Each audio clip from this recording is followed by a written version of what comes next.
artificial intelligence is remaking marketing as we speak. And if you're a marketer, you can either get up to speed or get left behind. The choice is yours, and really, it's a no-brainer.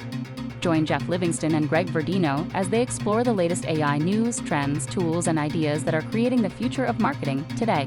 This is No Brainer, an AI podcast for marketers. Oh, and just in case you're wondering, yes, I am an AI. Take it away, Geoff and Greg. This is Greg Verdino, and this is No Brainer. I'm here with my good friend, Geoff Livingston. How you doing today, Geoff? Hey, Greg, good to see you. We've had a few good laughs before we got on the pod. Let's do it today. That's right. I'm excited today, Geoff. Do you know why I'm excited? Why are you excited, Greg? It's a big day. This is our first episode as a member of the Marketing Podcast Network. So that's pretty awesome. Pretty good. Episode 5, and we're already rising to the top, buddy. So if anybody is not familiar with Marketing Podcast Network, it is the brainchild of our old friend from the fine state of Kentucky, Mr. Jason Falls. Yep, and he is also the host of the Winfluence podcast himself. But what he did here with the Marketers Podcast Network is he put together a network of 40 or so podcasts. It's by marketers. It's for marketers. Lots of awesome stuff to listen to, and people should definitely check it out. Check us out first because we're the best, but certainly check everybody else out as well. Let me do a little bit of housekeeping before we jump in. For anyone who loves what we do, be sure to subscribe, certainly to the YouTube channel. Subscribe to us on Apple Podcasts or anywhere else you might listen to podcasts. And if you really, really like what we do, be sure to rate and review. That helps other people find us. And hopefully, if you're getting value from the content we're delivering, they can get value too. So with all of that out of the way, why don't we dive right in, Geoff? Let's talk about X, baby.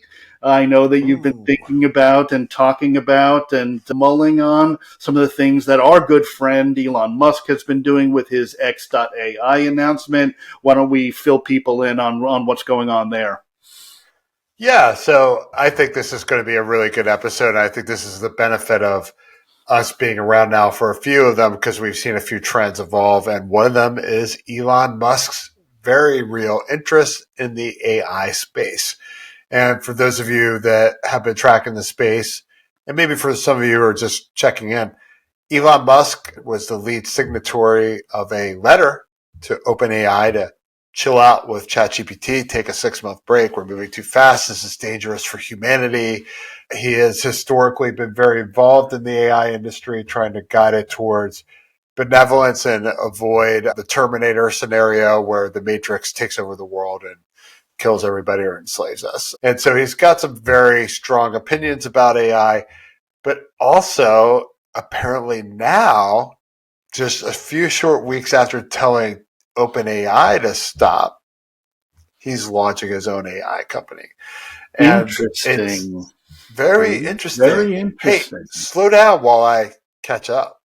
It's definitely one of these things that I feel when you're in more of this kind of a seat where you're writing about things or commenting as we do, it's time to talk about the hypocrisy of that a little bit, but also to talk about Elon Musk's role in the sector. And I think, first of all, this app or the company is going to be called X. People became aware of it after Twitter, which has a generative AI project, which is clearly the stealth vehicle for this, bought a ton of GPUs, which is necessary to run a large language model. And so here we are on the birth of, I guess, Elon's official entry into AI. Although obviously, with Tesla, they have it with the automated vehicles and driving. And clearly Twitter for several years now has been using AI to build its algorithm and offer content and advertising. So, I mean, I don't know. I personally, I'd love to hear what your take on it is, but I think he's like the biggest hypocrite on earth. And I think half of this is just drama to create hype around his own efforts. It is hypocritical for sure, right? If you think about the letter, of course, there were other AI experts, AI CEOs, for example, the CEO of Stable Diffusion, right, which has a very advanced model, right? It's not like they're playing catch up on some of these things. They're a pretty leading edge visual model, right? But also a competitor, right? And a competitor, sure. Right, but reality, right? the letter wasn't just, "Hey, Altman, slow down." It was, "Let's all have a moratorium on training new, more advanced models."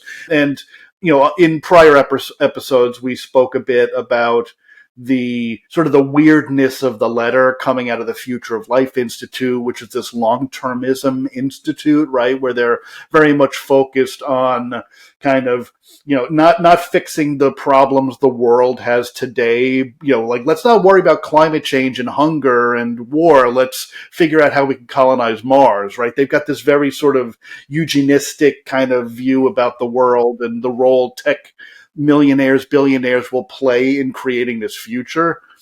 With SpaceX. With SpaceX. Go to Mars with SpaceX. But, it's interesting if you look at Musk's history, right? He was a co-founder of OpenAI and became very critical of OpenAI over time. He wasn't seeing eye to eye with Altman and the rest of the team. He was concerned that they were gunning towards AGI, that they were being irresponsible in the way they were training the models. And this was before OpenAI did a big flip-flop from an open-sourced nonprofit research lab to becoming effectively a division of Microsoft and really gunning hard at commercializing these models. So it's kind of, when you talk about the hypocrisy of X.ai, what's interesting is he's not saying, "Hey, look, I'm going to build a nonprofit lab that's going to be focused on responsible artificial intelligence." What he's saying is, I'm joining the race to commercialize AI using all of the resources that I can bring to bear. And then you I'm going to do it the right way. You're doing it the wrong way. I'm going to do it the right way. Classic entrepreneur, right? Yeah, and you juxtapose that against the fact that he did sign this moratorium letter right before announcing that he was getting into the game himself. Certainly there's something screwy going on, which is not surprising. It's Elon Musk. There's something screwy going on with everything Elon Musk has his hands on right now, right? It's amazing, right? Like, he's so successful, but he lacks that sophistication that you would see with a Richard Branson, for example. Right. And Richard obviously is less successful in my mind than Elon Musk because he has some real bombs, right? He's had some efforts that haven't done so well. Hello, Virgin Cola in the United States. But, he's also been immensely successful in many, many different ways. Elon seems to be successful with everything he touches, with perhaps the exception of Twitter, but even Twitter hasn't completely failed. Not yet. Not yet. He's doing his darndest, but you have to think that he's probably going to do okay with this. It's just like, wow, it just gives you a bad taste in your mouth. He's like the MyPillow guy with tech, almost, except for a little less toxic, Yeah. Which is interesting, right? I know that he's been talking about this as sort of truth GPT and trying to differentiate it from what he sees as like an overly woke, biased model, which really means that, OpenAI has put guardrails so that it won't say the N-word, right? And he's kind of saying, no, we need to do, this is all about the truth. And he's gotten a little bit kind of weird and conspiracy. And where did he say that, though, Greg? Where did he say that? Where did he say it, Geoff? That it's going to be the truth. With Tucker Carlson, of all people. Who? Exactly. Bye-bye, Tucker. You have been tucked away for the night. See you later. Tuck him in. Bye. But all jokes aside, I could go forever on Tucker. Let's not get there. But the truth of the matter, see, they even got me doing it now. It's like every time you hear one of these kind of right-wing guys start talking about truth, there's a real problem. It's just that classic sales trick when you say, trust me. That's when I know I shouldn't trust you. And I think when I hear TruthGPT, I just think he's off his freaking rocker and has some crazy rationalization in his head to justify this. The reality is he's basically, I think he's going to launch an LLM based off of Twitter, or at least the data that it's accessed, and use that to train this thing. Which is particularly ironic, when you think, I don't know that I disturbing. would ever, I know obviously, over the years, journalists have used Twitter as a means of both accessing and disseminating information, right? That's related to the news or whatever. But how many bad things have been Right. I would hardly consider Twitter data to be any source of truth. And if you think about all of the, both left and right, all of the craziness, all of the sort of extreme points of view, it's not a microcosm of the world. And now imagine you throw in all of the junk that brand marketers have been doing on Twitter, right? All the biased hate on there. Right? There's the bias, the hate, but I mean, like you use Twitter's data, all of a sudden, like some future generation using this LLM thinks like there are bodies lying in the street as a result of the cola wars or something, right? It's like because the LLM can't delineate truth from untruth. It's just doing math with words, right? So you pump all of this junk in there, and I can't imagine how that could even be a useful model. Real quick, RC Cola, thumbs up or thumbs down? RC Cola, it's been a long time, but I guess maybe a thumbs up. Royal Crown. Yeah, now we're dated, right? Royal Crown Cola. What about Pepsi? Thumbs up, thumbs down? I would say Pepsi, thumbs up. Really? It's a little sweet. Yeah, Coke? a little sweet, but I guess I'm not going to ask you about Coke. I'm going to give them all a thumbs up because, perhaps we can get a sponsorship. Yeah, I mean, this is the cola episode, isn't it? I mean, we've gone the whole gamut now. We've even got like Branson in there. But anyway, back to the episode for real. All jokes aside, I mean, like this guy is, I don't know, it's nuts. The whole thing with Twitter is it's just probably bad data. And like, how are you going to find the truth in that? I mean, like, it's just horrific. I wouldn't trust anything I read on Twitter. It's like my kid when they come to me and they say to me, and you have kids too, I'm sure they're at the same point with YouTube where they say, I saw this and this and that, and it's the truth, Dad, and you know what you're talking about. I'm like, where'd you hear that? Oh, I saw it on Pinterest. Oh, I read it on YouTube in the captions. What? Yeah, there's a whole other conversation we could be having about digital literacy in the next generation. Right. But, and it's even more important with generative AI. I mean, especially when you have the hallucination issues and all that stuff. Oh, absolutely. The other thing with all of this Musk stuff, right? So he's made some kind of weird comments as it relates to Twitter, where he's like, Twitter no longer exists; it's now X, right? He's talking about this kind of whole repositioning. X is the name of the AI, X is the name of the company. This whole thing, and he's kind of spoken about this idea of Twitter and probably now this AI that he's intending to build becoming components of sort of a super app or an everything app. Right. And, that's a concept that has been around for a while. Japan, Asia in general has everything apps, right? Where there's that one mobile app to rule them all, where you get your social media, you get your news, you do your banking, you do your shopping, and it's all in one app, right? With a whole bunch of mini apps running as plugins to that app, essentially. And he's talking about, his intention, at least, to build an everything app for the rest of the world, which is interesting too, because if you look back at ChatGPT and their play around plugins, and you listen, I think it was just last week, their head of product kind of laid out the roadmap in a TED Talk. OpenAI is also on that road towards building something that resembles an everything app. Right? Make the chat the front end interface through which we access information, applications, utility, and so forth. So like these, basically you've got OpenAI and X are this collision course to see who's going to own that all encompassing, all in one interface to all of the digital services we're so reliant on.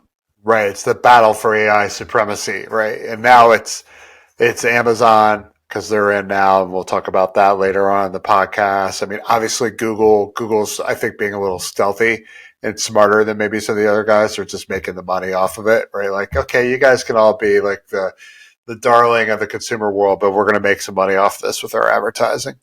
And which we're also going to talk about, I guess, to some extent. And then there's like, obviously Facebook with its huge meta fail. And then, clearly we have Microsoft and ChatGPT, and now we have Elon. And this whole X thing is just some weird thing that he does, like he's got the Model X, he's got SpaceX, now he's got X the app, this is him, right? Wow. This is the cult of personality. Again, he's not sophisticated like Branson where everything's virgin and awesome. Like when Branson says, I have virgin peanuts for you, you're like, ooh, I wonder what they taste like. I'll give it a try, right? Like, you may not like it, but you're like, oh, you hear X from, Elon, you're like, oh, okay, we'll see what this is about, right?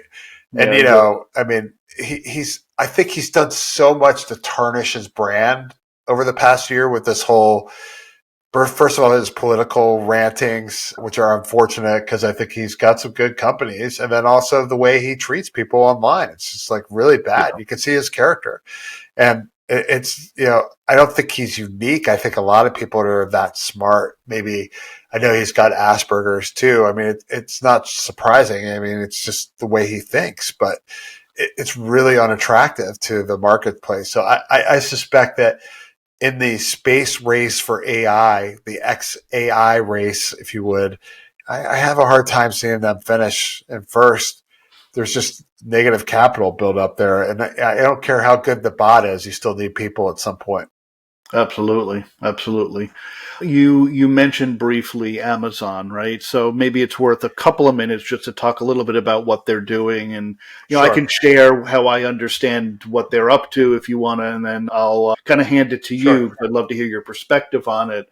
This is the stable diffusion circle here. Right. We're back to stable diffusion, I suppose, right? So, Amazon, I think, had been relatively quiet. Obviously, Amazon's running AI all across everything they do. I mean, everything on, Amazon.com is AI driven, of course, but they've been relatively quiet in the generative AI space. But what they did announce was that they would be making a series of, or a set of generative AI models available through AWS, right? So, right out of the gate, they're playing to a built-in base of large corporate customers, and they didn't pick a model, right? They didn't pick a model. They have a couple of their own proprietary models, but they're also making other models, like I believe the Anthropic model, certainly Stable Diffusion as a visual generative AI, but they've made 4 or 5 different models available on AWS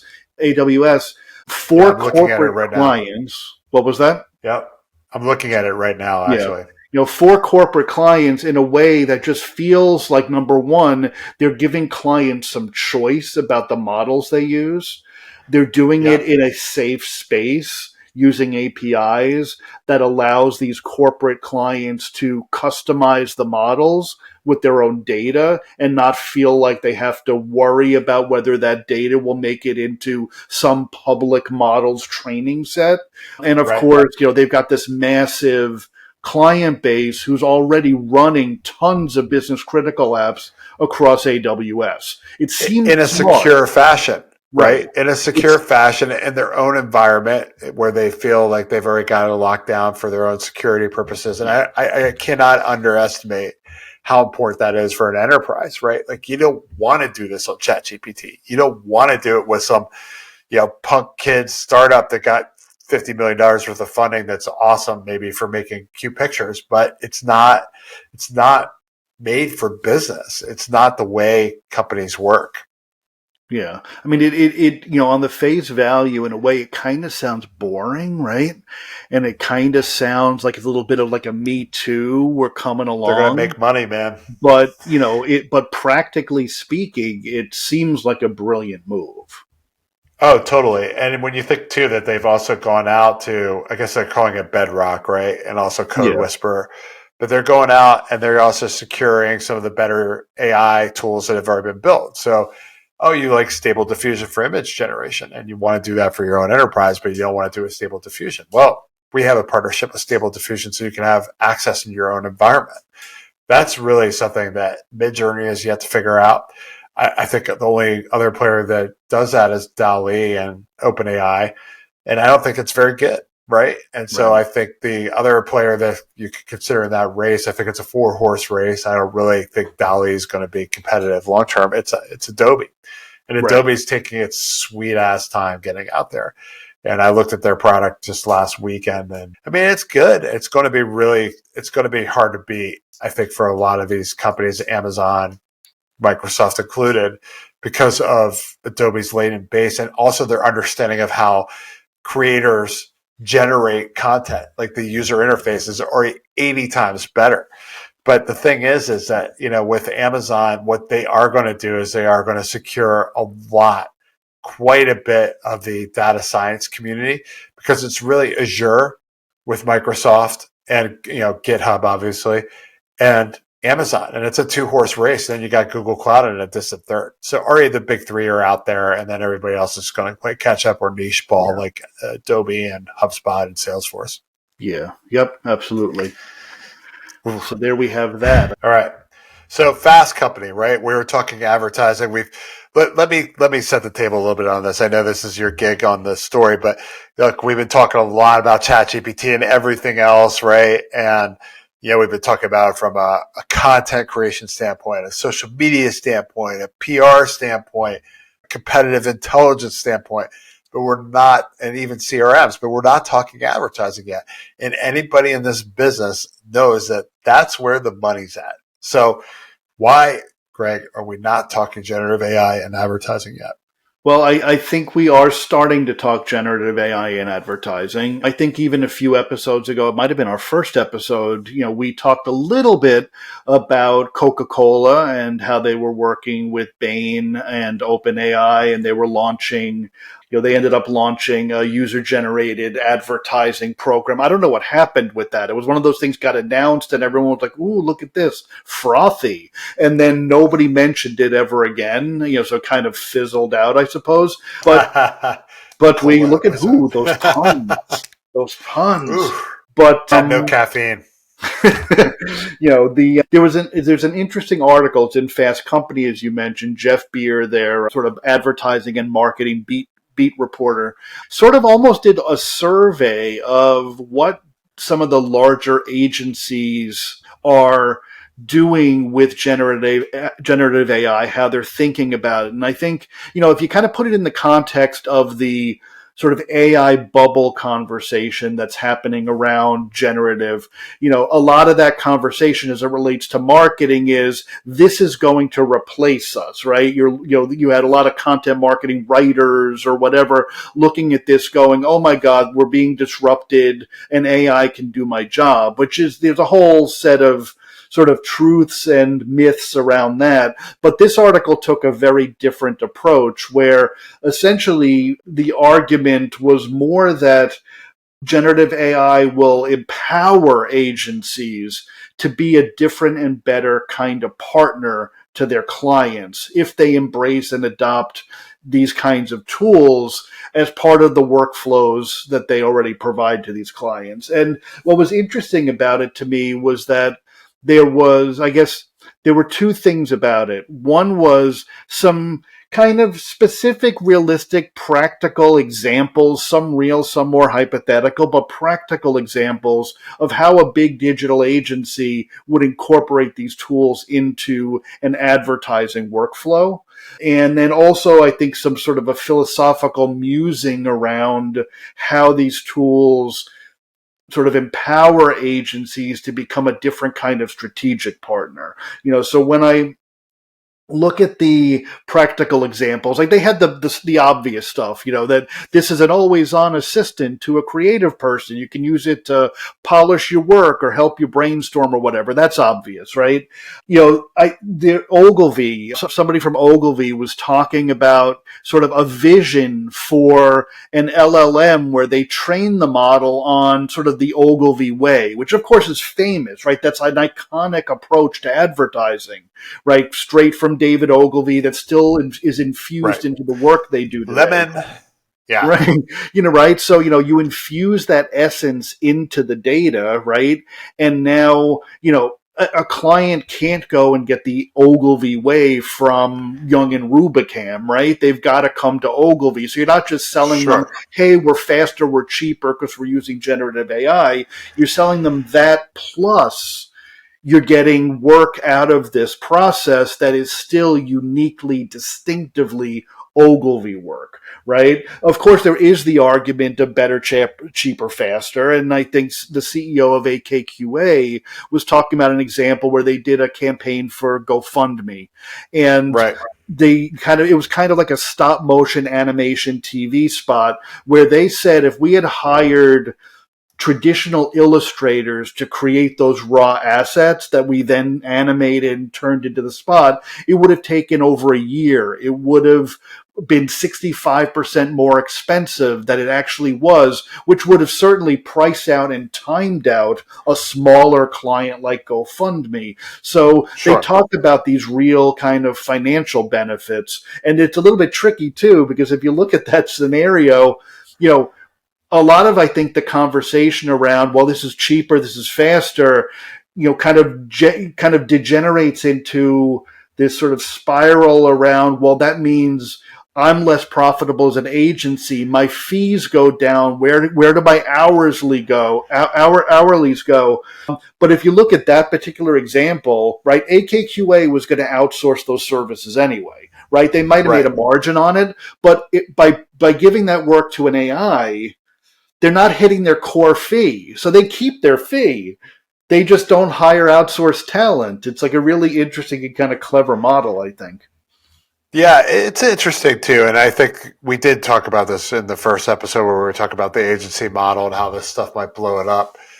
And I do think that there is an issue with retainers generally in the space. And a lot of it is the old Wanamaker adage. I don't know which half of my advertising is working. I just know half of it is, right? Yeah, well, and then you get to digital, and it's like, I don't know which 99.999 repeating % of my advertising isn't working. It's like, right. Yeah, it's the whole branding nightmare, and it's all the loose metrics we have. And I think what we're going to start seeing is a lot more pay for performance continuing to happen. Pay per click is a great example of that. That's already, I know we're about to talk about this, but using AI to serve up ads and the performance of those ads. And then also, I think a lot of people in the space, particularly those in the DC area with political advertising, will tell you that the lifespan of a campaign with content, if it's not like a true campaign, like an Ogilvy level of advertising where you're driving home this campaign over and over and over again for months with different elements in it. Even there, you have new creative that's, circulates different themes within that, umbrellas of themes and messaging. But within the smaller level, you have to churn your campaign every 3 to 5 days, maybe even every day, every 5 hours in some cases if it's bombing. And so what we're seeing now is performance is everything. And I think that's going to hit the content market too, where you're going to see people that aren't able to produce winners fall out of the market because, there's always going to be the generative option that doesn't produce winners either, but cheaper. Right. I do think that there's an element of that, and that's going to be the bottom, right? That's the bottom. The bottom's going to come up, but there's still a bottom. And then there's going to be people that guide AI very well, the prompters, right? Those people that understand what advertising is and know how to get it out of a bot, whether that's a generative bot for design, for imagery, or text. This is all part of the advertising formula. This is going to be a huge differentiator for them. And those people are going to be able to make a ton of money because they, one, get creativity, and two, they get AI. And those are the real winners here.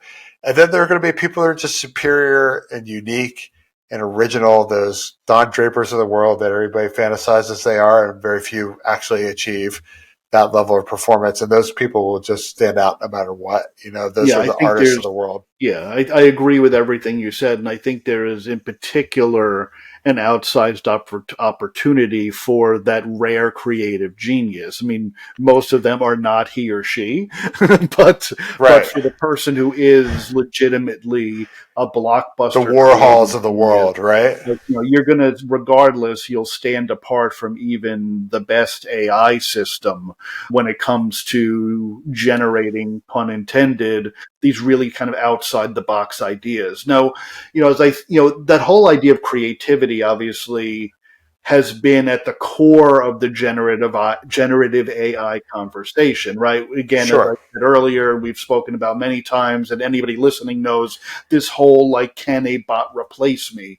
And that conversation's happened, but it does seem like the people who have been in and around the ad industry or marketing in general, but certainly the ad industry for a while, are not having that sort of, sweaty, night sweat kind of panic moment around being replaced by AI the way some others maybe are. And Right. what would you attribute that to? Yeah, I think it is interesting that you're not seeing this freak out on the advertising side. It's because they're used to it already. Like they're already using it to place their ads. They're already using it for competitive buying. They're using it for search engine optimization. They're using it for search ads. AdWords is basically a gigantic AI.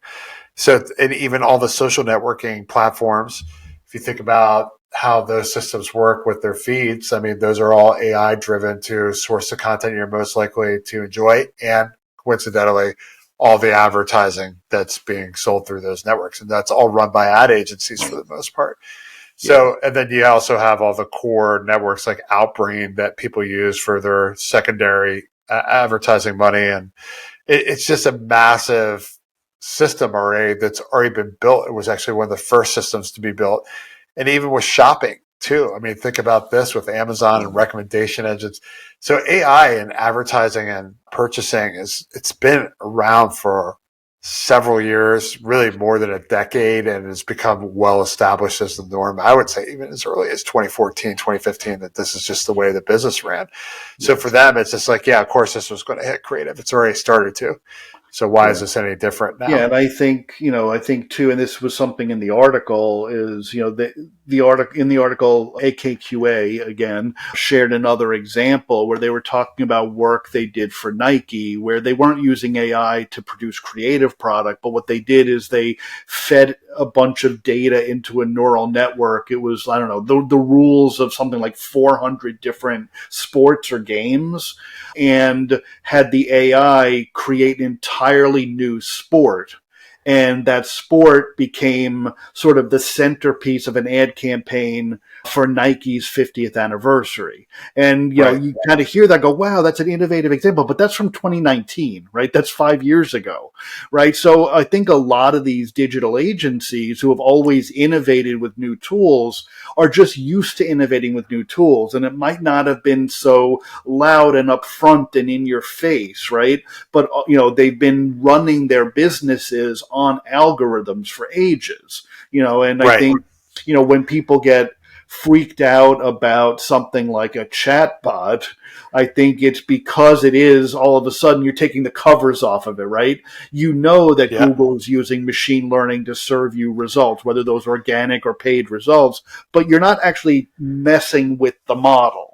Right? Or that your programmatic ad buys are being driven by algorithms, or that Facebook's news feed is being directed by algorithms. But again, you're not fingers on the model the way you are with something like a ChatGPT or another AI writer. So I think it just kind of brings it into a different kind of perspective, but it doesn't necessarily create this kind of holy crap moment for like a dyed-in-the-wool digital agency who's been living and dying by the algorithm for ages. Right. And on top of it, too, I mean, we've even seen it with display ads, too, right? Where you'll go up to certain bus stops with electric ads and the bus has the advertisement platform has a camera and it recognizes you and me as bald white guys who are middle aged with kids or something. And it serves us, I don't know.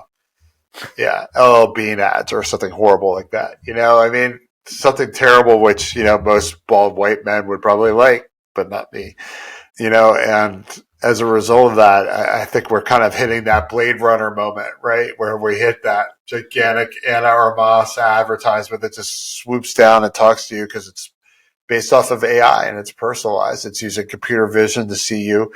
It probably even may have some facial recognition at some point. Will identify you, understand your interests, and boom, it's Geoff Livingston. Let me send him some running trainer ads since he's a sucker that buys some every 6 weeks, right?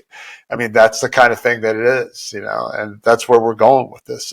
Anybody that's in advertising, I think, I just think that when you tell them something like that, they'll kind of look at you like, yeah, it's kind of neat. But they're not going to be like, oh my God, that's horrific. Privacy invasion. That's the end of the world.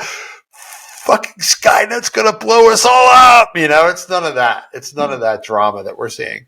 Minus the F word, of course. You get some of that drama, and I think we'll maybe get into that in a couple of minutes. I know there was, the other thing I mentioned, as we kind of came into this segment was, there were the article that we're kind of riffing on here, had some of these sort of practical, real kinds of examples, applications of this stuff, how it's really being used to direct or drive campaigns or to enhance creativity on a creative team or whatever. But the article also kind of went in another direction, right? It also kind of laid out a bit of a vision for, kind of how agencies could play a unique role in kind of keeping clients on the straight and narrow in a way. And I know you kind of pulled out Right. You pulled out a quote, and I think it was a great Dickens Law's quote. I got it right here. Yeah. Should I share it? Yeah, absolutely. Yeah, we're going through that curve at the moment, and we've got to protect our clients from being too caught up in the Magpie and Napster moments to evade the Cambridge Analytica moment and get to the Spotify moment with minimum brand risk. And I think this is actually really smart, right? I mean, that makes a lot of sense to me. I think we're seeing that with enterprises at work as well, where people don't want to just get into ChatGPT for the sake of doing it. But I think that you and I both have talked about it numerous times. We're going to have some really ugly moments here. Absolutely. Where somebody's going to be crazy. I kind of think of Kenneth Cole and his joke about the Arab Spring, and if you have to throw a shoe, throw a Kenneth Cole shoe, and like the huge uproar that caused. Like, he was trying to be cool in the birth of Twitter during a big moment, and it really backfired on him, right? Right. And I think we're going to have judgment errors like that. Absolutely. And I think that's in a way, that's a very specific example, obviously, but I think in a way that's what this particular quote from Dickens Laws speaks to, right?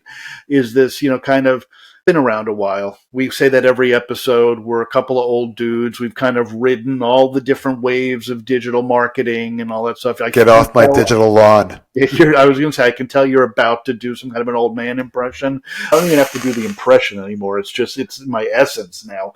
But, we've been on the roller coaster ride before. We've seen it. And I don't mean to sort of denigrate a brand or, say, oh, it's those CMOs that are out of touch. But the reality is, a lot of big brands have taken missteps when the industry has gone through a major transition, right? There were all these, the traditional brick and mortars that got blindsided and then pushed aside by digital, right? All of the companies who were either late to social media or really fouled up in social media, like your Kenneth Cole example, for example.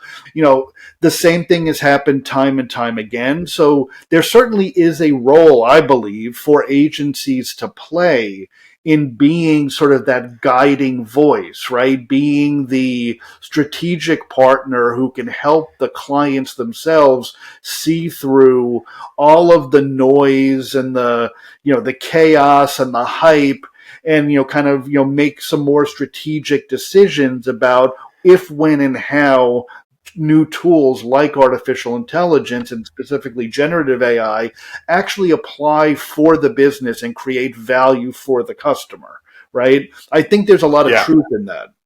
I think there's also some bullshit in it, right? Because at the same time, how many times have we seen agencies, right? They want the money, right? But how many times have we seen agencies kind of hop on and blow up the hype? Second Life, Web3, metaverse, right? So for some agencies, it's like, this is just the next thing. We're on the hype train. We're going to be cool. Let's make $1.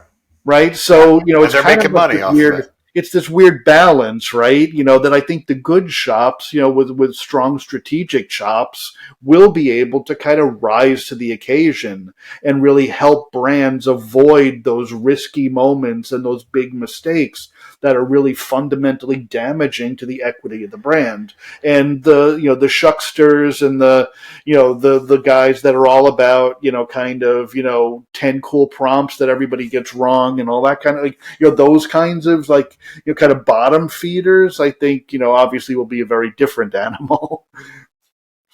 Yeah, I think it's really interesting. It's either you could say you can hire an agency right now, or maybe hire an intern team to blame them when things go wrong.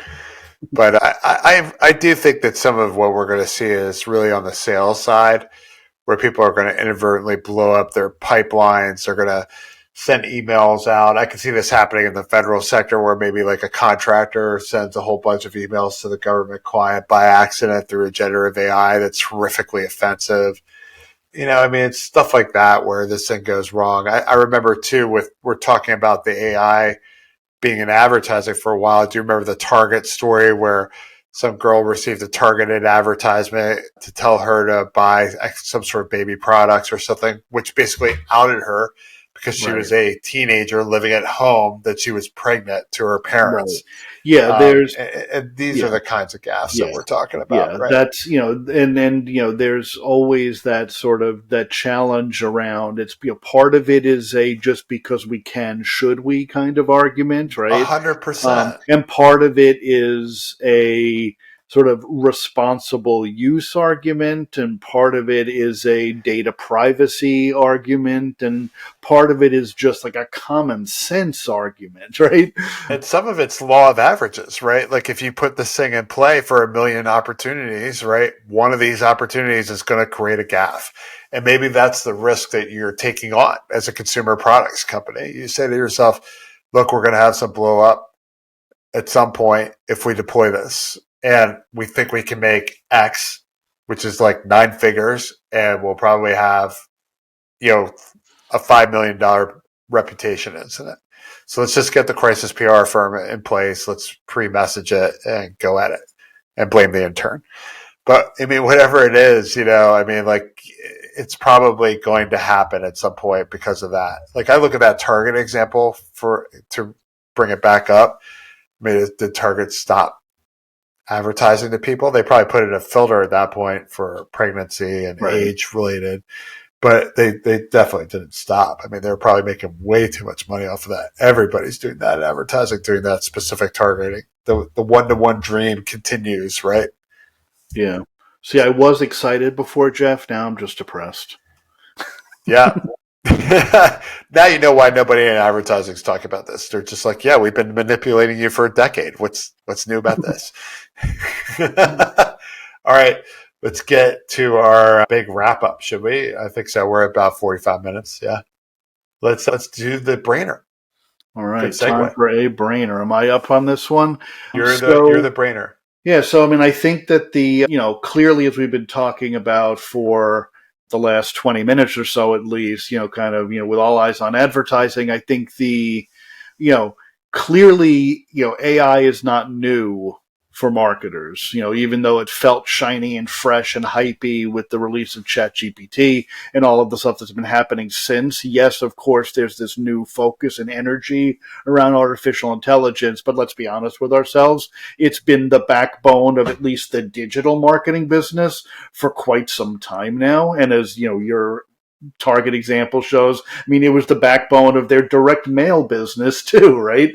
So we've been using these tools, right? I think the kind of the big idea here is, there's an opportunity sort of in our hands. It's 2 opportunities, one to do it wrong, one to do it right? And, every agency, every marketer is going to have to kind of choose a path in a way, and I think we're seeing a lot of experimentation, a lot of trial, maybe some error. Fortunately, so far, I don't think we've seen any major errors of the sort of Cambridge Analytica size, right? But, certainly we're in that trial and error period where we're kind of trying but not trusting. And I think that the real opportunity here is to really level it up and get strategic about the decisions we make around how we incorporate these new forms of AI as they become just as embedded in the industry as all of the other forms of AI and machine learning that we've been using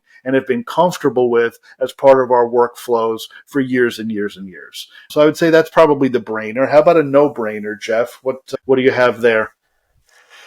Well, every time I open my mouth, it's kind of like that, but I agree. No. Hey.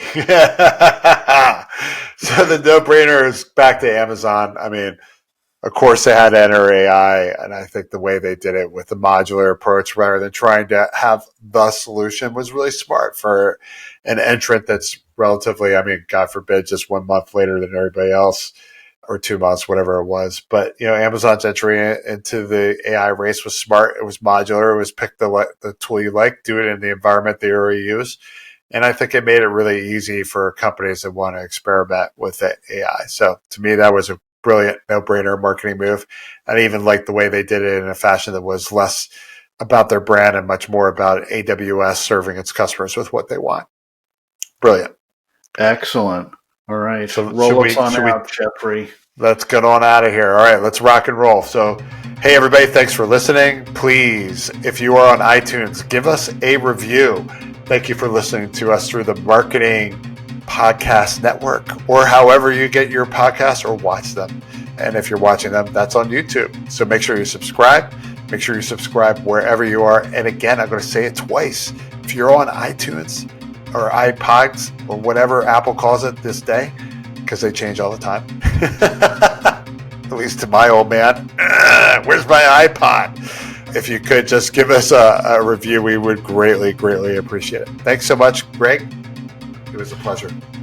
All right. Thank you, Jeff. And thank you, everybody, for listening. See you next time. Cheers. Cheers.